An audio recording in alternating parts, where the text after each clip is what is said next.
Welcome back to the 0 to KSH challenge. In the previous episode we started off with 407 item level and a score of 0, and after just 1 week we took our total item level up to 420 and our Mythic Plus rating up to 1563. Now, there were a couple of things that I didn't get to do last week because I just didn't have the crests to do so. And that was to craft 2 items. First, the unstable Frostfire belt, and then the Frostfire leggings to go with it. And that's where we start today. So I started sending messages in trade chat and I got one guy that said they could do both. At this point, all I wanted was both items at 437. Now, they said they could do this, I got the mats, I sent everything over, but the items I received were 430. Yeah, I paid this guy quite a bit of money to do this as well. And of course, after they did this, they went offline. I'm not going to bother exposing anyone, I'm not going to bother saying their name or putting it on screen, but that was part of the journey, so I thought I'd be honest. I did manage to get the Frostfire belt recrafted to 437, but sadly, no one could do the legs. All in all, with both items equipped, it takes our total item level up to 422. And then we jump into some raid content. Now, sadly, I did all of LFR and I got nothing. Yeah, not even one item. So I guess we can skip that. But once again, I did manage to get myself into a normal run. Now, unlike the previous episode, I felt like I perhaps showed too much of the raid, so I'm not going to show too much this time. I'm only going to show the bosses that I actually got stuff from. So yeah, spoiler alert, I actually got some loot in this run. Ooh, what did Dilly get? What did Dilly get? Right, so we kick things off with Skarn, and I get a one-handed axe for my tanking off-spec. Hopefully I get to put this to good use one day. We then get some new boots from Magmarax, and then we save the best for last because after taking down Echo, we pick up the class trinket. It's not quite a beacon, the one thing I'm really after, but as you'll see in these dungeons, I absolutely love this trinket. Just the effect that it gives and the avatar that pops up. At first, I didn't know what was going on and I had no idea what was doing this, but it's so funny to see and I love it so much. After the raid, I decided to upgrade some gear. We upgraded one of the rings that had a lot of haste, our boots, our helm, and our chest. We threw some enchants on some of the new items, and then I decided to throw 3 gems into our veteran neckpiece. Not something I would typically do on my characters because I'm a bit of a cheapskate when it comes to this sort of thing. And because the item level of the neck is only 411, I would typically just ignore it until I get at least a champion piece. But because we want to push this character and achieve KSH as quick as possible, I decided that a little extra would probably go a long way. After we did all of that, it took our total item level up to 424. Now, in the previous episode, I outlined all of my plans, and being a Tuesday, this was considered my grind day because I need a lot of crests. So today's plan was to farm worm crests. So I went ahead and farmed a load of 11s. From this, I obviously didn't get any rating, and I didn't acquire any gear that's worth mentioning, because I honestly gave most of it away, if not all of it, and none of it I'm going to use anyway, so I guess we can skip over that part. But then we find ourselves here on a Wednesday morning, the weekly reset. Well, for EU anyway. And this week we have the 4 Mythic Dungeon Weekly. By doing this, we will receive a heroic cache from the BRRRRR raid, and the item level will be at least 428. But of course you can get any item from the raid apart from tier, so it could potentially be higher. So I decide to find a group that are running Ruby life pools and we get this done really quickly. And then we find ourselves at the vault. So this week is very exciting because not only have we cleared the entire raid, but we have completely smashed Mythic Plus, and we have 6 very exciting slots to look at. Well, I really only want the beacon, but if I get an upgrade, then it's okay, I guess. I just really want the beacon. Please give me the beacon. Alright, so first things first, we got the weekly heroic BRRRRR cache to open. And this one starts with some disappointment because although we do pick up a hero weapon, I don't think it's quite enough to replace the champion piece we currently have. That of course being the Ashkander. Something to play around with, something to consider, but I think for now we just upgrade the Ashkander and we stick with that. It is then time to open the vault, and unfortunately for me, we just don't get what we want this week because there is no beacon. Sadly, the normal raid items are too low on item level, and out of the Mythic Plus dungeons, there's really no competition because we are very lucky to be picking up some 441 Myth tier hands. Yeah, pretty sure I'll be keeping these for the rest of the season. After this, I then go and upgrade my weapon and my helm, and it takes our total item level up to 427. Damn, 7 item levels and we haven't even jumped into Mythic Plus yet? Well, we better get to it then. So this week's affixes are Tyrannical, Storming, and Raging. So this week shouldn't be too bad, but I am going to lack that single target boss damage. Well, hopefully I can make up for the overall damage in AoE. So the plan for this week is to push further.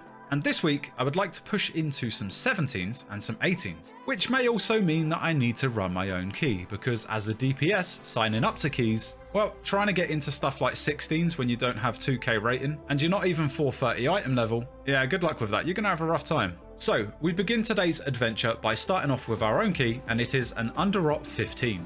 Now, these episodes weren't meant to be as long as the last ones. I actually wanted to make them a lot shorter, but I don't think you're going to get as many episodes out of these ones. So depending on what happens will dictate the length of these episodes. But I can honestly say right now that I'm enjoying this so much that even after KSH, you might get some updated videos. Those may or may not be in a pug environment. This is obviously the KSH challenge, so once I've achieved that, I will open up the boundaries. And then I can use this character to start playing with you guys and also my Mythic Plus team. But who knows, nothing's set in stone. I might still limit this character and continue playing with pugs after. But for now, I am having so much fun on this character. It's the most fun I've had on a spec for quite some time. I wake up every morning and all I want to do is jump on the Ret Paladin and grind some Mythic Plus. But I obviously have to contain myself because I need to get these episodes out. So whereas the previous last two challenges I've only recorded gameplay on a Wednesday, I can't help myself with this one. So I'm playing the Ret Paladin on a Wednesday, a Thursday, and then again on a Monday and Tuesday to try and get raid content and grind some worm and aspect crests. So yeah, I am very much enjoying this one and I hope it shows.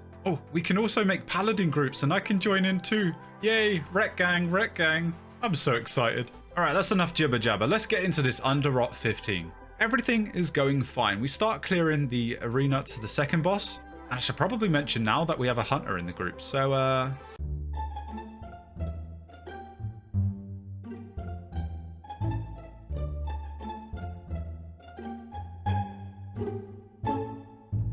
yeah, this caused a wipe. Eventually, we do get the second boss down. We're sitting on 10 deaths, but there's still a lot of time remaining. We have a couple of deaths at the third boss, and I asked the group if they want to reset. I mean, we're sat at like over 50%. We've got 2 DPS down. I don't do a lot of single target damage as it is. It seemed to me like the smart thing to do. And in some situations with pugs, because there's no communication or some people just don't simply read party chat, sometimes you have to take things into your own hands and kind of force it. And that's what I try to do. I run out of the arena and I hope the other 2 players follow me. Oh, it's also probably worth mentioning that we have no combat reses available either.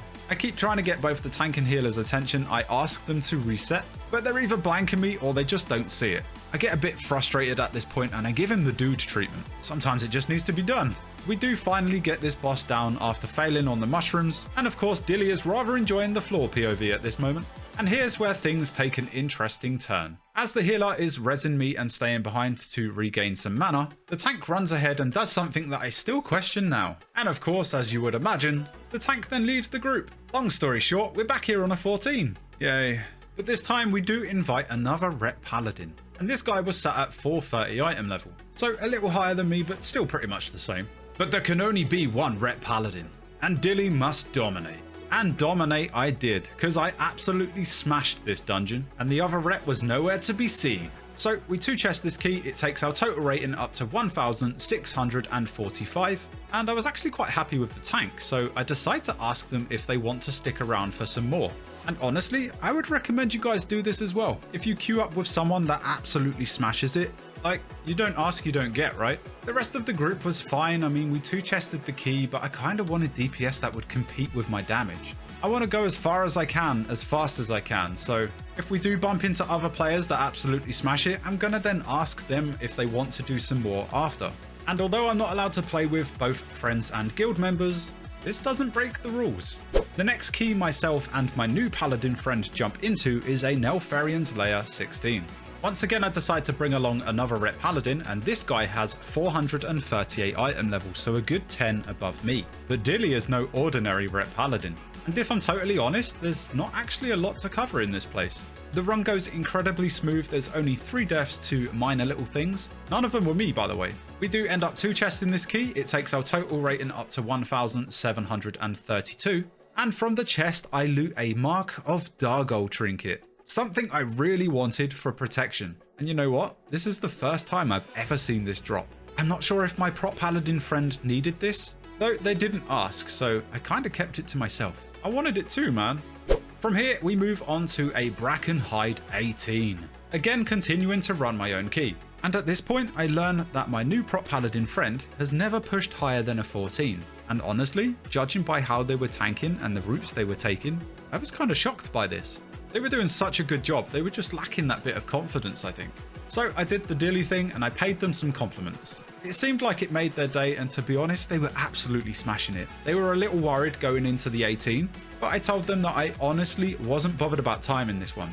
18 already was such a huge step, so I didn't want to pile on the pressure and make them feel like they needed to time it. Which goal, if you're watching by the way, you absolutely smashed it, dude. Obviously, as we discussed, there are some little minor things that could be improved on and worked upon, but why you were tanking 14s is beyond me, man. You're too good for 14s. And I hope that you continue to smash it and we can play some more keys in the future. Though that said, after today, now that you are on my friends list, unfortunately we won't be able to play together until this challenge is over. Because that would be inviting a friend, right? That would be breaking the rules. And Dilly doesn't like to break the rules. Alright, so leading up to the first boss, I am absolutely smashing the damage because there is just so much AoE in this place. It's unbelievable. But then as we start the boss, I get a nice reality check. Dude, what is this guy eating? This key is where I really started to feel something different, and I knew, for the first boss at least, with the bleed effect, I may have to help out quite a bit on the healing side. And that was definitely the case, because there was a lot going on, a lot of damage, and as you can see, I was doing a lot of healing, so I was missing out on so much damage. Unfortunately, as I am taking down the totem, I die to the Savage charge ability. Looking back, I probably should have been standing on the other side of the tank, because I mean, my spells are ranged, right? So I can still do some damage. But ideally for this, you want the tank to be standing on the totem as well. I completely blame myself for this, that's absolutely fine. So I'm by no means trying to pass blame. But yeah, this boss was a little rough. At the end, there were only 3 of us alive, and that meant that I had to do a little more healing. But do you know what? 9 times out of 10, if you are able to kill the first boss, then you're probably going to clear this place. So I was quite happy about that. Now we get to gut shot, and here is something I probably need to work on. See, sometimes I get a bit too excited when there's like AoE or cleave situations and I can use Divine Storm, because Divine Storm go brr. So everything's going well, the boss calls 2 hyenas, Dilly gets excited, presses Divine Storm, and Dilly takes aggro and dies. I could have waited a second for the tank to actually gain aggro. I could have used bot. I got excited, okay? Sadly, the tank dies at 25% and there is pure panic. Credit to the rest of the team, especially the Shaman, for all the kiting they did, but they actually managed to get it down. Who needs a tank anyway? But yeah, we've really lost a lot of time on this one. We are progressing on the last boss, and this one is very, very close. Sadly, I fail to top myself up when there's some big AoE damage incoming and I go down. And unfortunately for us, because of all the previous deaths, we simply run out of time. Along with that, we're also missing 4% count, so we kind of messed up there as well. So yeah, sadly, we do not time this run. We are 1 minute and 40 seconds over time, but we finished an 18, and look at the damage. Yeah, pretty sure I'm capable of 18s. Let's just hope groups actually take me. This place gives us a whopping 91 score, which brings our total rating up to 1,823. I do pick up some legs from this chest, but considering I have a crafted piece and Goal only has a champion piece, I decide to trade this one over. From here, we jump into an Alderman 17. Yep, so although we finished the place, obviously it downgrades our key, but I'm fine with a 17. Now, in my opinion, for this week at least, or maybe even every tyrannical week, Alderman is brutal. And seeing as I lack the single target damage, yeah, this one's going to be tough. Oh look, and once again, another Rep Paladin. Yeah, I'm really not bothered about the comp at this level, to be honest. As you can see, we've got double Rep Paladin and a Havoc Demon Hunter. Very melee heavy, but it's manageable. But the other Rep Paladin in this group was 2,700 rating and had a whopping 443 item level, so I was kind of hoping they were going to pump in this one. In this run, we decide to go to Bromac first and use Bloodlust. Things don't quite go to plan, and unfortunately there's so much damage going out, we end up wiping. Take 2 goes a little better, I help out with the healing side of things a lot more, and eventually after nearly 12 minutes we end up getting the boss down. Yeah, already really behind on time. Oh, and look at the damage, by the way. Completely padding of course because of the ads, but I mean, you gotta do what you gotta do, man. The dwarves go down fairly well. Again, this encounter is just a little awkward for space, but again, look at the damage. Alright, we get to the third boss, and I'm hoping this time that the paladin really comes through and smashes me on single target. Because, I mean, they're 15 item levels higher than me. You would kind of expect that, right? But when we take down the boss, that simply isn't the case. And I'm not doing this as a brag, although it does come across like that. I'm very, very happy with my damage output, don't get me wrong. But this is just another example of how item level doesn't quite make up the numbers. If you don't play a class properly, you're just not going to do as much damage. So those with lower item level are actually able to pump a lot higher. It just comes down to how you play. And by all means, although I've looked at stuff like Wowhead, I'm kind of just playing the paladin how I think it should be played, and not how people are telling me to play. But man, I'm having so much fun. I really hope that does show in these videos. I'm like 90% sure right now that this is going to be my new main when the challenge is over. I'm so happy. Single target kind of sucks though. There really isn't too much to cover, so we're going to skip to the last boss. And unfortunately, here is where you can see we've just run out of time, and the DPS is really lacking. And that is probably the main reason why we didn't time this run today. The tanking and healing were absolutely spot on, but I feel like we were really let down by the rest of the DPS. Maybe it just wasn't their day. However, this does take our total rating up to 1,908, and I get a lovely hero shoulder piece from the chest. Well, I don't, but Gol does, and he doesn't need it, so it's mine. Thank you, Gol. I go and convert the shoulders, and it takes our total item level up to 428. And then we go and run my favourite key of the day, an Underrot 16. Now, you might think I'm being sarcastic by saying my favourite key of the day, but the 3 players I end up inviting are a pre-made, and one is an Org Evoker. Oh, and this Unholy DK, by the way, absolutely pumps. I dominate when it comes to mass AoE, but on single target and cleave, holy moly, there's no catching this guy. I mean, if we take the first pack for example, I absolutely smashed the damage. But when we move to the first boss where there's very little movement, they were pretty much the only DPS in this fight. I'd never felt so small in my life. So this run ends flawlessly. We free chest it and no one dies. Yeah, I don't think we're going to get many of these. This takes our total rating up to 1,931. The next key we jump into is a VP 15. We decide to run Gol's key because mine got bumped up to a 19, and I really didn't want to do Alderman at a 19. Once again, we managed to pick up another pre-made. Now, I kind of liked this combination because we had the Org Evoker and we also had a Priest. Hey man, it's a little hard to say no to both PI and an Org Evoker.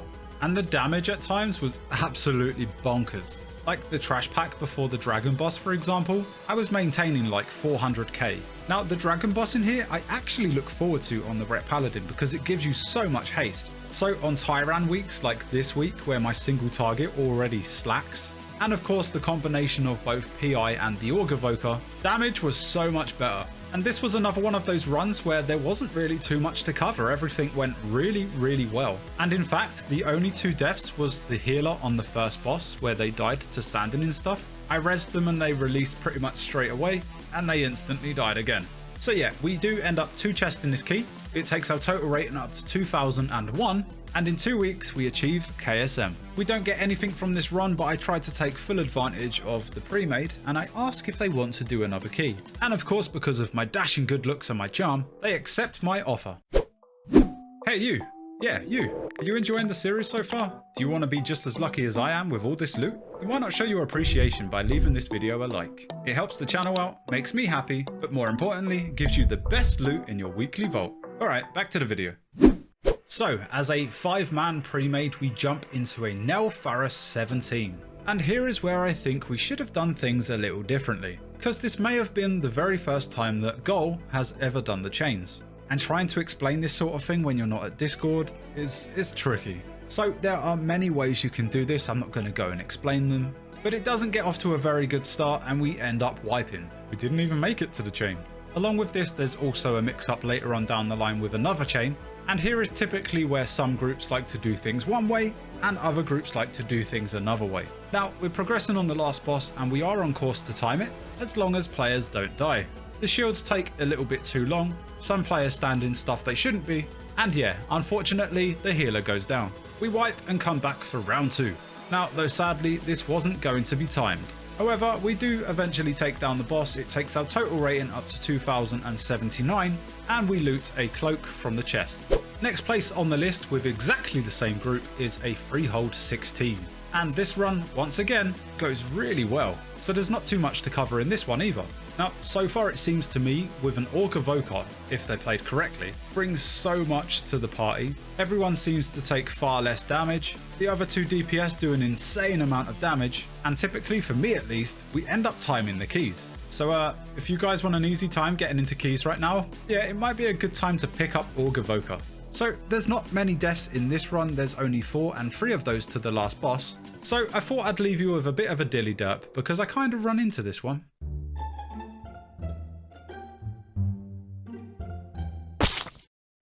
So we do end up timing this, we just miss out on the 2 chest, and it takes our total rating up to 2,165. Damn, Dilly grinding today.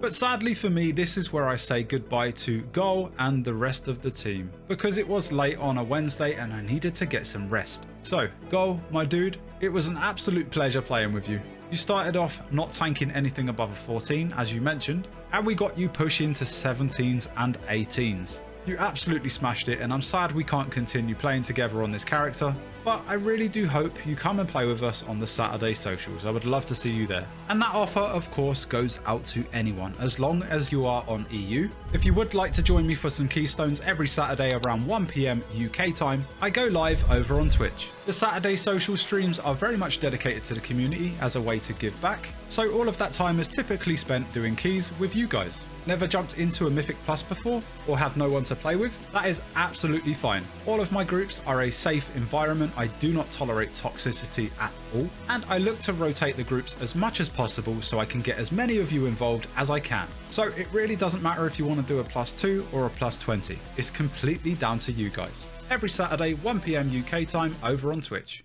Alright, it's a new day for Dilly. It is currently Thursday, and it's time to continue this epic adventure. And today I thought I'd start off with some chill keys just to get myself back into the groove, and I decided to do a few 11s to get worm crests. That way I can upgrade a few pieces. So I only manage a couple of dungeons, I start getting a bit bored, and I decided the next one will be my last 11. Now this one was frustrating, but not for the reasons you might think. We jump into a Halls of Infusion 11, and this is what I recorded. Yeah, there's nothing wrong with the editing. I just recorded a black screen apparently. So unfortunately, you're going to have to take my word for this one. And sadly, we did end up free chesting the run because it was only an 11 after all and everyone was fairly geared. And it took our total rating up to 2,216. And although I really didn't want to come back to this place, I felt like I owed it to you guys. So we jump back into a Halls of Infusion 17. And do you remember last week where I said, specifically in Halls of Infusion, about the reference of not all heroes wear capes? Yeah, just remember that. So this key wasn't mine, I had to sign up for one. It took a while to get in because, unfortunately, no one wants to take a Rep Paladin at my item level or rating to anything other than a 14. So trying to get into 16s and 17s and 18s, yeah, it's near impossible. Now, I was kind of sketchy going into this one because the healer only had 409 item level, and this was a +17. And prop warriors just can't help out with the rest of the group, unlike a prop paladin. So I knew going into this key, being the only other class that could heal, that I had a lot of healing to do. Yeah, I really wasn't looking forward to this one. 2 hunters as well? Oh no. So we accumulated about 5 deaths before we got to the first boss. And yeah, for the first 2, I had to do a hell of a lot of healing, especially leading up to them. But I want to begin here, just after the second boss. Because clearly, the tank doesn't understand the healing situation. And even on a tyrannical week when your party struggles as much as we have done, double dragon with all of these ads? No. Yeah, we don't survive this one. But that wasn't mistake number 1. Because when you start this place, you can either go left and take those ads, or you can go right and take those. And the tank in this run decided to go left, which is fine. It just means you take 1 extra pack round the other side and you can unlock the shortcut. We were trying to explain this to the tank and they just didn't want to know. This got to the point where the healer was like, oh, they do read party chat. Now, the third boss I knew was going to be tricky because you have pulsing AoE damage, and especially on tyrannical weeks, it does a lot. At the beginning of the fight, I was able to do a lot of damage and spend all of my holy power on damage abilities, but as we progressed, it felt like I was just building up to spend on heals. So my damage was very much lacking on this boss, but it meant everyone stayed alive. Oh wait, never mind. I forgot, we have 2 hunters. After a couple of deaths on the gauntlet, we find ourselves at the last boss, and we had just under 5 minutes to get this one down. So we start the encounter, and to be honest, damage really isn't great. We get past the first gauntlet, we make our way back, and I honestly panic when others start interrupting the ads. because I'm just not confident that they've actually got the stuns to deal with them. Yeah, once you interrupt these, and we've talked about this time and time before, you cannot let their casts go off, especially on a tyrannical week. So we managed to get through this one. We have to go through the gauntlet again, and for a second time, 2 ads are interrupted. Like, even just one at this point, I'm scared, because I'm just not confident in the group. On this occasion, 3 players nearly die. I have to do a butt ton of healing, but thankfully we power through and we get back to the boss with 30 seconds remaining and 14% to go. Though, thankfully, as time was ticking down, I could see that we were getting closer and closer, and we were actually gonna time this one. No one died, the boss went down, and we had 15 seconds remaining. That was a hard one. This took our total rating up to 2,261. And sadly, although I put on a performance of a lifetime, I didn't get any loot from this run. Are you guys like me? Are there times where you feel like you've absolutely smashed it on a personal level, and you deserve a bit of loot? Even if it's no good for you, something as a reward for your efforts, and you get nothing? Yeah, maybe that's just me, but I felt like I did everything in that run. It felt absolutely great, and I just want to stress again, Ret and Prot Paladin, they're so good for carrying keys, and I hope that this run demonstrates that. Before we jump into the next run, I have acquired enough aspect crests to craft another item, this time at 447 item level. Now, I've already crafted both a belt and my legs from worm crests. I considered upgrading these, and it wouldn't have been a bad idea, but I was also lacking when it came to rings. So that's what I went ahead and decided to do, along with applying a flavor pocket. Because, you know, Dilly doesn't like to waste food. It obviously doesn't come with main stat, but it's something that I'm going to keep for pretty much the rest of the season. Of course, eventually I do want to upgrade the 2 pieces I've already got crafted, but I felt like because I already had them, crafting a 3rd piece individually was the better choice to go, even though it didn't come with main stat. Might have been a mistake, but I'm pretty happy with my choice. Along with this, I also got a main stat gem crafted for me, something I lack on my current main. Yeah, you guys keep flaming about my main not having one of these. I'm sorry, I'm just lazy. Alright, so ring crafted, gem enchanted. That takes our total item level up to 430. And because I was on the topic of rings, I'm also lacking a neck piece, my current one being a veteran 411, and the one I'm after is in VP. So that's where we go next. Alright, so I managed to get myself into a VP 17. And you know what? The more I play this dungeon, not on my Demon Hunter, the more I enjoy it. It's actually quite enjoyable, just not on my Demon Hunter. Oh, and we got another Org Evoker this time, so Dilly gonna smash damage, okay? We begin this run, and I just want to talk about the first couple of packs because they are by far the most tedious packs to deal with this season. You know, when they cast their ability and you need to get out, or in the Demon Hunter's case, you just jump off the bridge.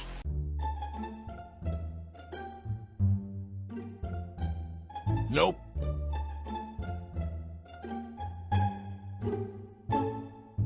Once again, just like the previous runs in this place, it goes absolutely fine. Of course, on the first boss, Demon Hunter did Demon Hunter things, and on the last boss, they claimed to be inside the triangle. Yeah, I don't know what to tell you, man. You were outside. You gotta be quicker next time, or just maybe not step outside. So we end up just about 2 chesting this key. It takes our total rating up to 2,280, and we didn't quite get the neck, but we did receive a hero helm. From here, I try to sign up to some 18s. I know I am more than capable, it's just finding the players that are willing to give me a chance. Eventually, I do manage to get into one, though unfortunately for me, we're going back to VP. Yeah, I'm not going to bother showing too much of this place because it's just a repeat of what we've already done a couple of times already. But this run does go a bit sloppy. We do end up wiping to the last boss. The healer fails a bunch of times to jump to the cling ability, and Dilly once again has to pick up the slack and heal his butt off. Though, I mean, luckily, DKs can replenish their own HP. I believe the druid can do it too, so it wasn't too bad. And with 1 minute and 5 seconds to spare, we end up taking down the last boss, and it takes our total rating up to 2,288. Before we jump into the next key, I discovered that I can actually upgrade both a trinket and my back piece just with flight stones. I'm not sure how I missed this one, but I did those, and it took our total item level up to 431. It took quite a long time to get into a key, but we finally got into a freehold 17. The first boss goes a little sloppy, we lose both of the druids. Dilly goes into healing mode, we push on and we get down the boss. We get to the second boss, and there's 2 things I want to discuss. One, for me personally, something I need to improve on, and that is simply identifying when someone has the barrel on them. Yeah, I'm really slow to this, I need to be so much better. And perhaps I need like a weak aura to shout at me, I don't know. But the next thing is something that I absolutely love, and I've only noticed it with a couple of tanks. This one in particular was very good. After you take down a Dora, the rest of the encounter is really easy. So what this tank decides to do is pull an additional pack into the boss. Now you might have to be careful if you actually try this yourself. I don't know where the boss will reset, if the boss actually resets. But yeah, if you guys aren't already doing this, I highly recommend it. The shark boss goes down absolutely fine, and we move on to the last one. And other than the shaman bite and the big one, this fight goes really well, and I don't actually feel like I need to do any healing. We end up 2 chests in this key, and it takes our total rating up to 2,300. And that's where we're going to leave this one, so a total rating of 2,300, and our item level is currently sat at 431. But before you guys go, I just have a question to the healers out there. Typically in the higher keys, do you mind so much that the DPS help out with healing, or do you find it insulting? Because looking at it, I guess it can go both ways. I don't mind it personally when I'm healing on the monk, but I feel like when they do it, they're pretty much saying that I can't handle it, which is usually correct. But it makes me feel bad because that's my role, that's what I'm there to do. So let me know how you guys feel about that in the comments below. In terms of Rep Paladin, well, I can't get enough of this guy. Like mentioned, I wake up every morning and it's all I want to play. I feel confident in my ability to play the class, and the AoE damage is absolutely insane. Divine Storm, baby. So, we only have 200 rating remaining. I do plan to get it next week, and if I do, it kind of puts me in a weird spot because then you're only getting 3 episodes for the entire series. So here is where I will ask you guys, what would you like to see from the Rep Paladin once this challenge is over? I could continue pugging and time a +20. I could even continue this journey with the Mythic Plus team and update you on the progress. So I could update you when we get to, say, 2,700 rating. I could do the same for 2,800 rating, and so on. I don't know, at this point I'm open to suggestions. I have a few ideas, but at the time of recording this, you guys haven't even seen episode 1, so I guess we'll have to wait and see. If you have absolutely anything in terms of Rep Paladin that I am doing wrong, or perhaps you would like to share with me, let me know in the comments below because I am hungry to learn more and I really want to smash it on this guy. Well, I hope you guys did enjoy the video. If you did, a like would be much appreciated. But that's me done. Thanks for watching, and I'll see you in the next one.